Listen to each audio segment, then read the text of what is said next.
Hey guys! So this week's been a little weird for me. For the first time in a while, I am carless. And well, I didn't own my own car until about a year and a half ago. A car had always been a source of reliable transportation for me. It was something that I always had at my disposal if I really needed to, with the exception of college. And in college, I could walk everywhere. This is my first time where I'm in a place where walking isn't exactly a feasible activity, and I don't have a car. Let me explain some backstory.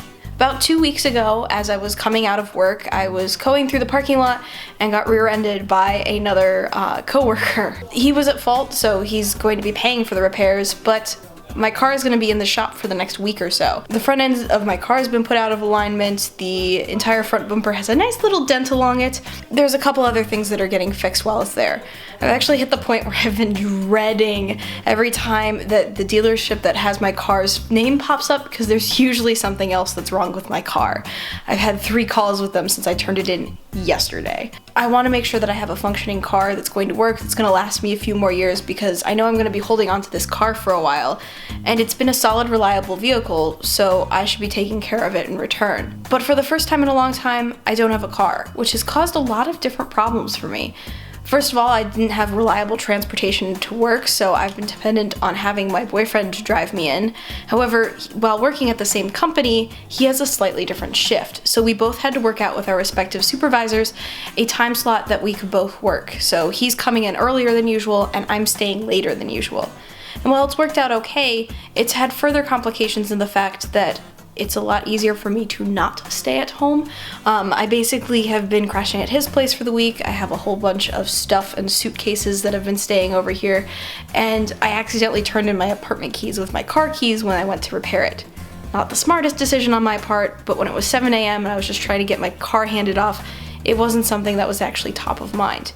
Fortunately, I did have a spare over here, but if I forgot anything at home, I was out of luck.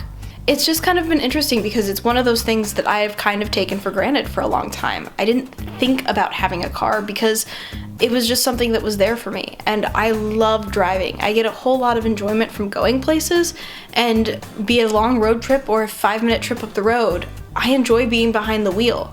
So for me, having a car meant a lot of independence for me. I could go see friends when I wanted to. I could go to different shops or take care of errands when it was most convenient to me. Now, I'm at the mercy of Eugene's schedule and when he can take me places. It's just kind of a weird thing. Not to mention that even though I'm not paying for these repairs, I know exactly how much they're costing. And fixing a car for bodywork isn't cheap. They have to repaint the front bumper so it matches the rest of my car. They've had to order in parts, and all of that takes time. I actually work for a company that works with automotive dealerships, so I know a lot of the nitty-gritty details of what happens behind the scenes, and the fact that every hour of time put into a car is a cost for them, and that's going to be a cost that someone's going to have to pay for.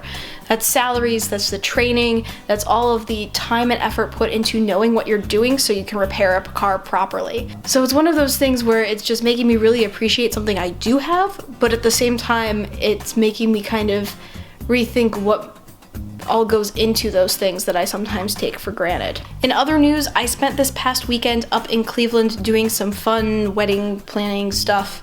Well, I guess you could say it's fun. We went to the Cleveland Bridal show, which was quite the overwhelming experience. One of the complications of my wedding is I'm not having it here where I live, I'm having it back home where my parents live. So there's been a lot of back and forth trekking as we try to settle on a place, figure out catering, and try to start to nail down some of the details. The good news? I think we finally have a date. We're looking at July 8th, 2017, so that's going to be coming up in, I believe I looked up this morning, 535 days. Woohoo! We have a venue that we have in mind, and that's creating things like a theme, because it's an old schoolhouse, so we're going to kind of run with that idea. But beyond those 2 things, we have very little settled. Catering is done through a particular company that works with our venue, but we went to this bridal show so we could kind of take in what else we were gonna need to get. So here are my 3 tips for if you ever happen to be going to a bridal show. Number 1, know what you're going for. There was a lot of vendors there from everything you could possibly think of, from cakes to catering to food trucks to DJs, photographers, videographers.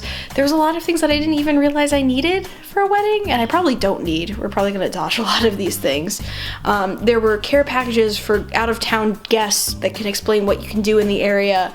There were hotels that were talking about room blocks, which we're gonna need that. But it was just a lot of people, and it makes you kind of think about what all goes into a wedding. And it all costs quite a bit of money, which is kind of painful at the same time. We've been already kind of working out what our budget is, and this is just kind of helping us shape what is all gonna cost to pull this off. And at the same time, we're sitting there going like, okay, what things are most important to us, because we can't afford to spend a whole bunch of money on all of these things. So what's going to be priorities? Do we spend more money on a photographer? Do we spend money on a videographer? Do we want a really good DJ, or can we go with a more budget option so we can do something else in a bigger way? So basically come with a plan, know what you're looking for so you know exactly who you should be talking to. Tip number 2. And this one actually came from a survival guide that got published with our tickets for this. They recommended bringing address labels with information such as your name, your email address, your phone number, and the date and venue that you're working with. And that ended up being a lifesaver. We kind of printed it off on a whim, and we probably printed more than we needed to.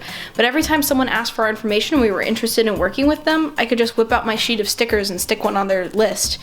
And it was going to save us a lot of time, it saved them a lot of time, and it made sure that they could read my handwriting. Not even just at a bridal show, but if you're going to any convention where you're going to be expected to give out your information and you aren't going to be using something like business cards, this might be an acceptable alternative for you. Number 3 is talk to everyone. We got a lot of great advice from vendors themselves. I was already picking up which ones I was more comfortable working with and would like to talk to more just by the way they addressed us as people. And the way that you're having these conversations, some people were really salesy and pushy and could sign up right now, which for me turned me off completely because I didn't want to talk to them because I have a wedding a year and a half out. I don't want to talk about that stuff yet. I'm not even sure if I want to work with you, but you're pressuring me to talk about this 5 minutes into a conversation. Others were like, hey, I really would love to offer my services to you, but I know this is not going to be a number 1 priority for you right now. Come back to me in 3 months or 4 months when you're ready to talk about this stuff. And that stuff felt a lot more genuine to me, where they said, hey, I would love it if I was able to work for you, but I know that you probably have other priorities that need to get taken care of first. And I actually remembered those guys. We sat down that night at probably about 9 or 10 at night after getting back from this place and sorted through all of the papers and pamphlets and information that we had picked up throughout the day. And we're just organizing and taking notes and, oh, this guy was cool, talk to again, absolutely not, we're just gonna throw that stuff away. And I think that made a huge difference in helping us kind of feel a little more comfortable, a little more organized, and hopefully make this day exactly the way we want it to be. So those are my 3 tips for going to a bridal show. I hope that was somewhat helpful. And thanks for watching, guys, and I'll see you in 2 weeks.